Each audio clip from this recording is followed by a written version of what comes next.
As we live our life, live our practice,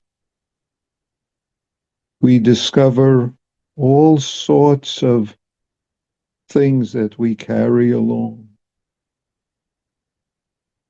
that blind us, that hinder us, if I say it that way, from being this that we are, this life of the universe. Whether we call it Buddha life or call it life of the universe, these are just names. Sometimes, as we've seen in various items that I brought up in recent weeks, we even think we've accomplished some state where I no longer carry along anything. So people have come to Zen ancestors, such as Joshu or Yunmen, and said, what is it when I don't have anything to carry along? So Joshu's quick response, put it down. Put it down. But even when we discover things, feelings, beliefs, thoughts, ways of being that we're carrying along and hindering ourselves with it, we find it difficult to see clearly what the practice is. Dogen Zenji brings up to do the practice is to study the self in various ways that we hold on to, get caught up in. And that practice is forgetting this. To study the self is to forget the self. Because that's what blinds us. And yet,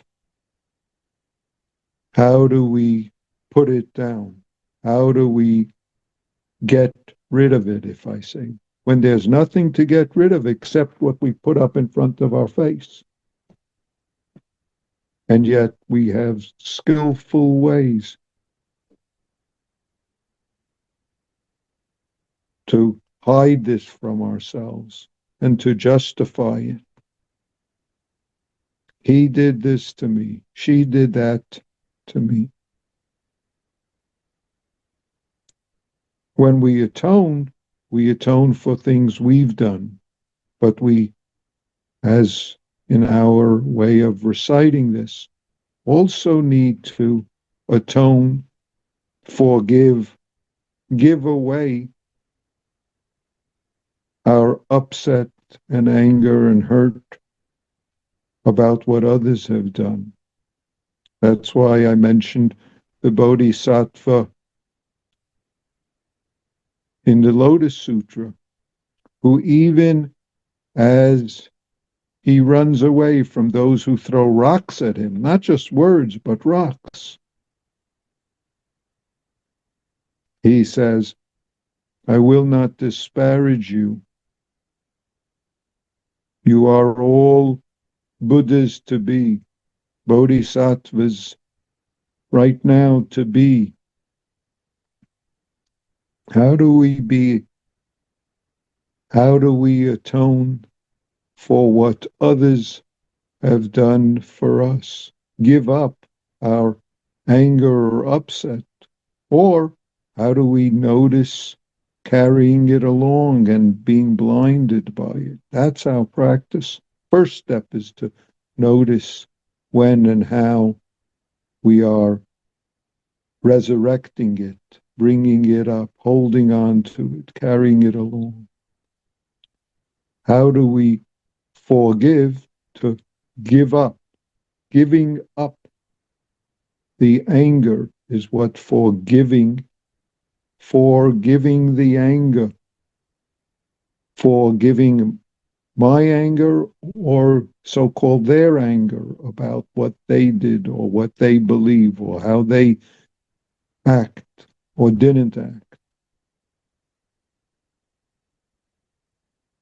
This is, you can, in a way, this is Joshu's putting down. This is Yunmen's Mount Sumeru, Mount Everest, when there's nothing there, because there's something gigantic. If I say it that way, I really shouldn't explain in such way. That's narrow. But otherwise, we never embrace life as it is. We never learn from, if I use that word, how we're reacting justifiably, not justifiably. Those are just cover words.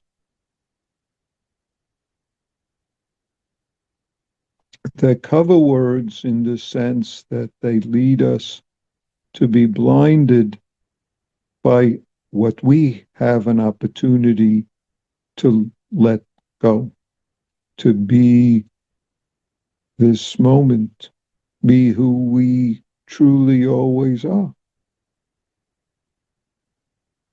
Be the koan of our life. Put it down. Put it down. Be the koan of our life, which is no big thing. Some ancestors even use words, shit, a piece of dried shit, excuse me for being so blunt. And yet, it's this wonderful Dharma, life as it is. Life as it is exactly the dropped away body-mind. That's the Buddha's awakening, when we don't hold on to the therefore, therein, thereby, that causes us and causes others to be harmed. So that's our practice. If I say it, that's our koan. Just chew on it, despite wanting to figure it out, which isn't any use and is just a booby prize, what we figure out. It's just a hindrance that blinds us if we think our life is about figuring out our life. Our practice is figuring out how to do what we've read elsewhere. It's always this most intimate that is not an inch away, and yet heaven and earth are separated by our stories, our self-stories, our other stories that unfortunately cause us all to suffer. Our task, each of us, is to be this Buddha life that we are, and be this awakened universe that we are, despite all the ways that it's not how I think it should be. And yet do what's skillfully called for us to atone for what we've done and for what others have done and even done to us. How do we atone for what others have done to us? The rocks, the barbs, the harmful words, thoughts that we know they're responsible for, that we're carrying along about what all those people, whoever those people are, did to me yesterday, yesteryear, yesterdecade, yestercentury, yesterlifetime, and therefore miss right here, right now, this wonderful universe that is the awakened life. Thank you.